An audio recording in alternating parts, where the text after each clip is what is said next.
Welcome to the Subjective Professor podcast, where we reject coercion and hypocrisy. It's Thursday, August 21st, 2025, episode 470, Picking Winners and Losers, or at least another way of looking at it, or seeing how it happens sort of on the sly.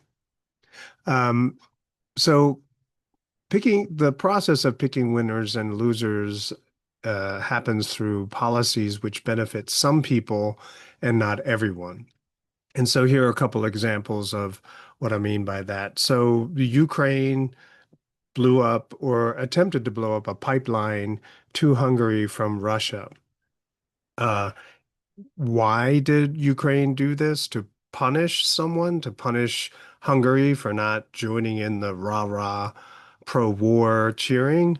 Or is it to trigger a war? But this is just basically stupidity because Ukraine gets its electricity from, or a large measure of electricity from Hungary. So why do this? It's very short-sighted. But how are they able to do this? Because the United States gives them a tremendous amount of money to keep this war going. And so the United States is picking a winner in that sense. And then you're beginning to hear this expression, national capitalism, which is basically fascism, but I guess we're coming up with a new name for it because fascism is obviously bad, so we'll call it national capitalism. And this is how people are describing Trump's scheme to have other countries invest in businesses. Obviously, people in America can buy stocks directly, but if you buy treasuries, the treasuries in turn will be invested in good companies, right? But of course, it's not capitalism. It's government control of the economy, and that definitely is not capitalism. I guess because of who Trump is, they're just going to say it's capitalism, but obviously, capitalism by definition is just simply freedom, freedom to do the buy and sell whoever, whatever you want to whomever you want at the price that you want. That's it. And if you don't want to do that, then you don't have to. That's the freedom that is afforded to you. And everything can be looked at in this way. You offer to sell your services. That's getting a job. By purchasing something, you are offering to bid on a product that someone else is selling, and so on and so forth. And if the price is too high, then you say, I don't want to buy it. And so you do it yourself, right? And this is basically saying, I'm unwilling to pay for it, so I'll do it myself.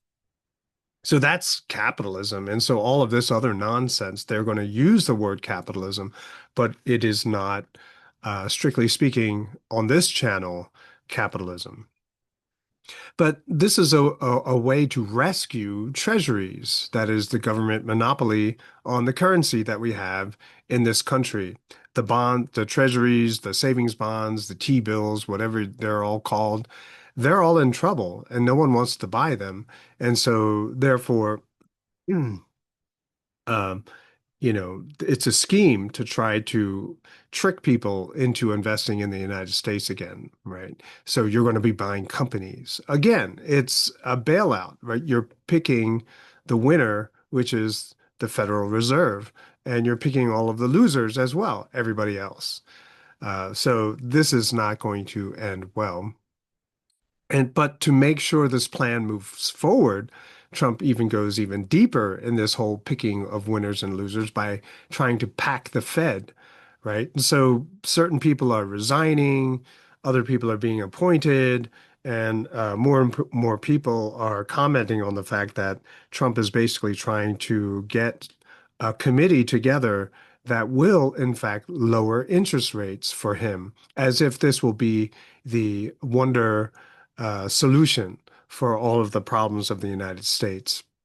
And this is not going to be, this is not really what's going to happen. So instead of packing the Supreme Court, which he doesn't need to because he has a slight majority there, he's packing the Fed. Some of these comments are from the Rise of National Capitalism, an episode of Shift Sovereign.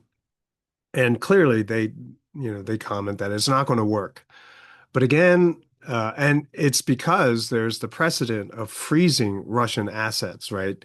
Freezing them, and in France's case, using them, spending them while they're waiting. So this is definitely is not going to work. People are not going to get suckered into doing this.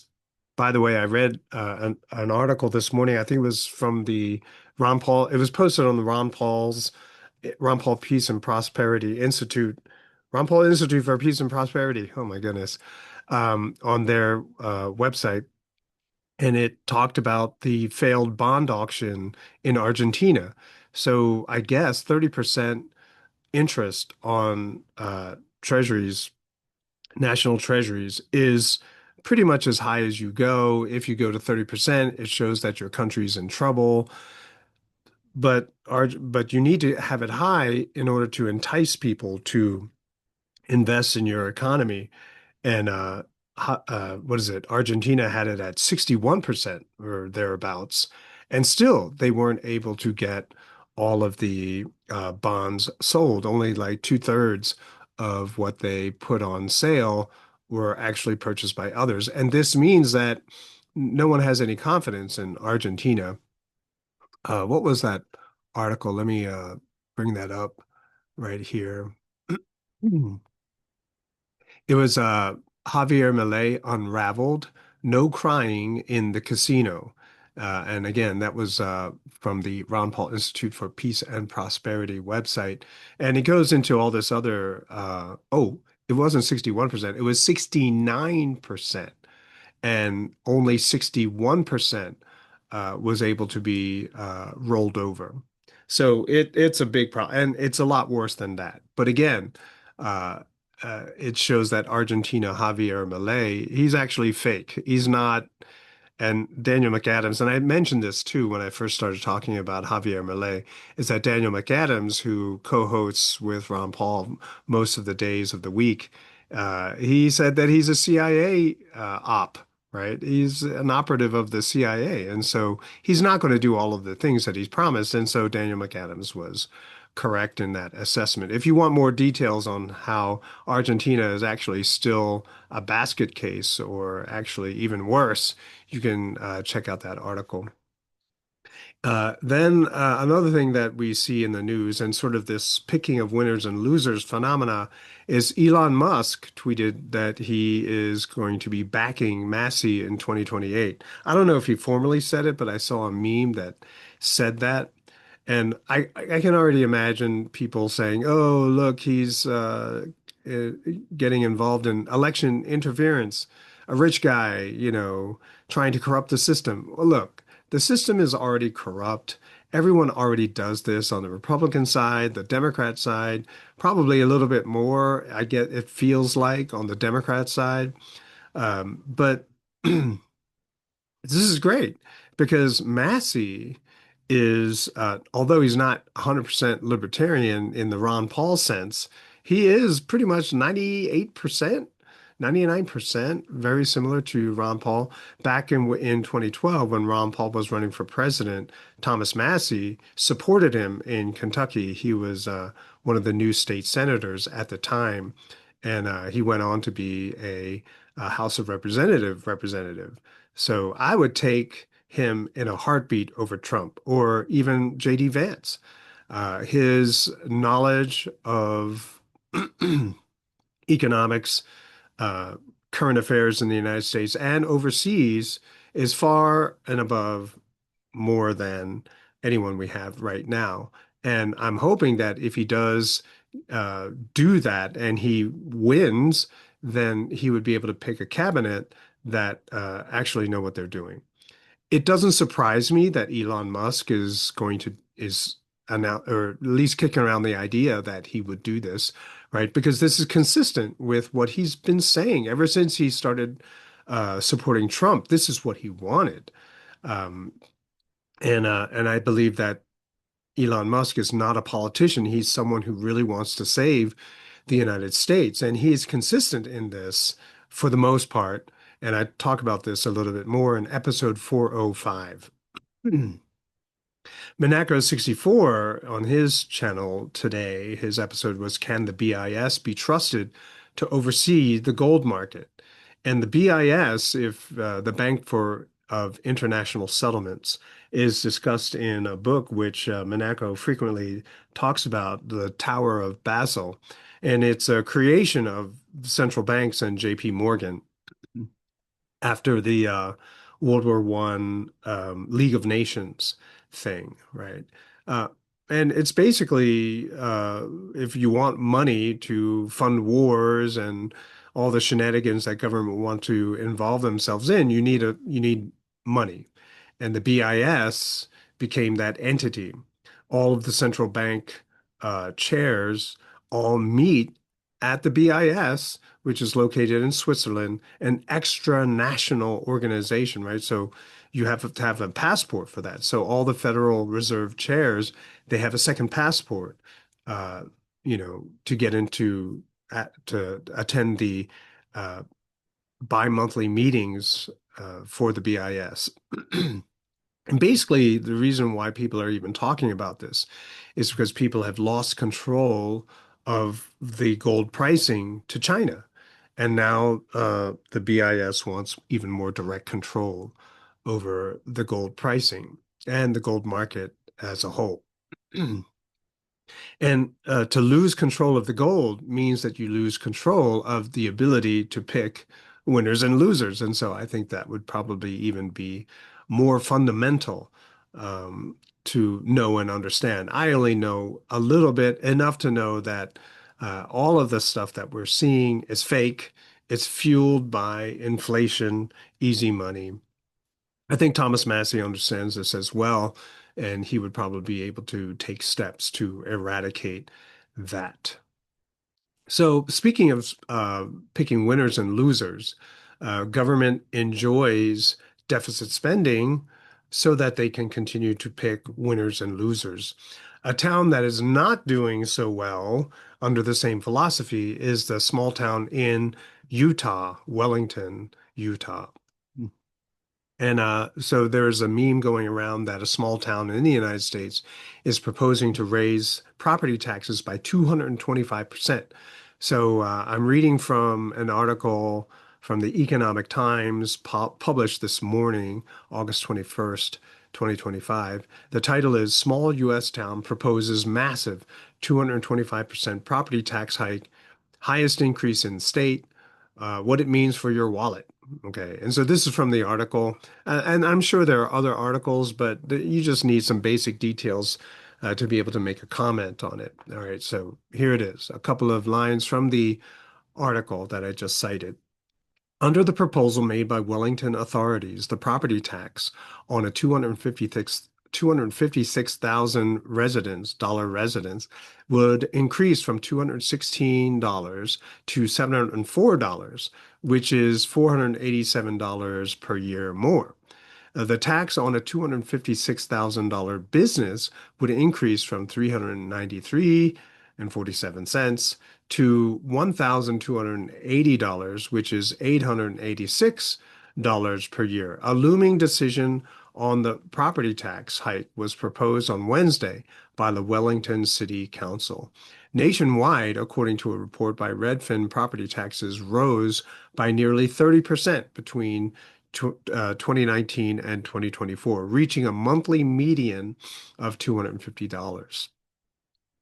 During public hearing on Wednesday, and it's that low because we're taking into account small towns with small populations, right? And so that's what would bring, I would imagine it to be much, much higher.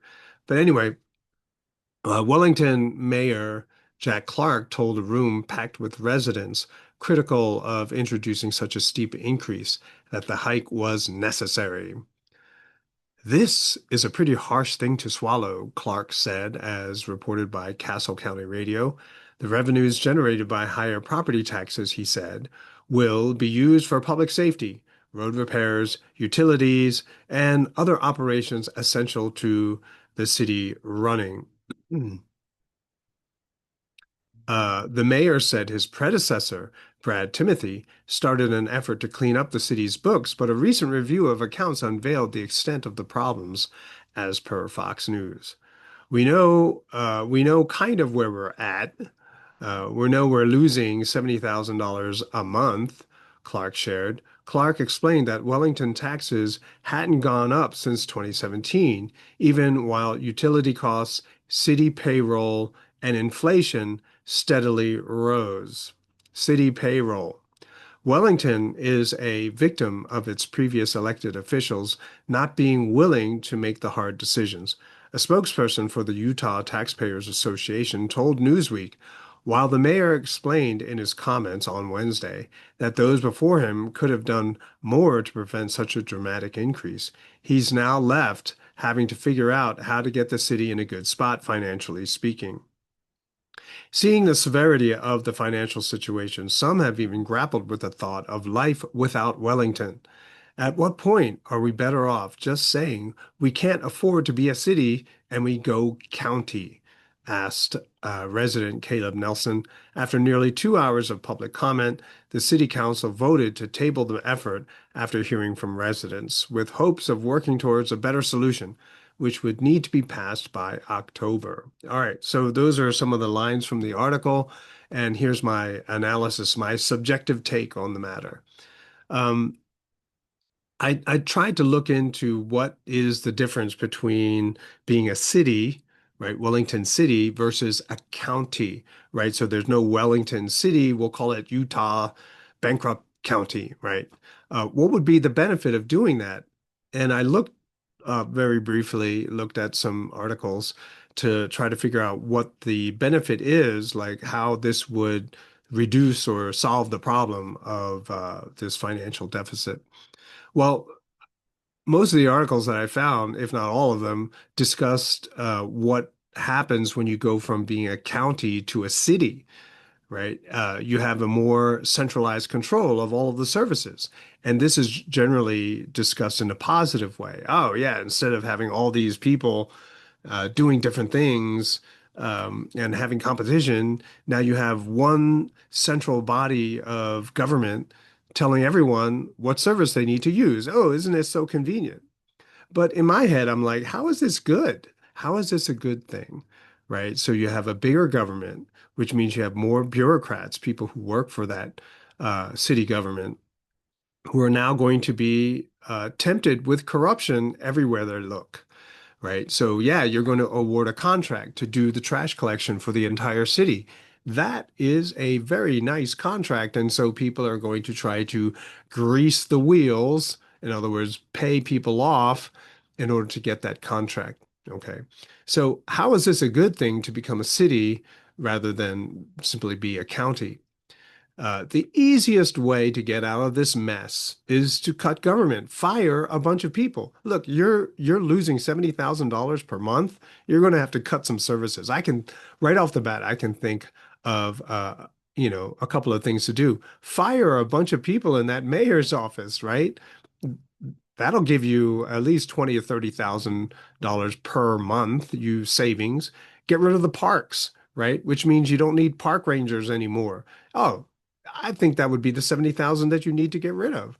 Let people buy the properties that used to be parks, and then they can maintain it. You can have a pay to use system, right? And if you're paying to use, you're going to take care of that property, right? You're not going to like it when people litter on that property, right? And the property owner now is responsible for taking care of that property. It'll be so much better that way, right?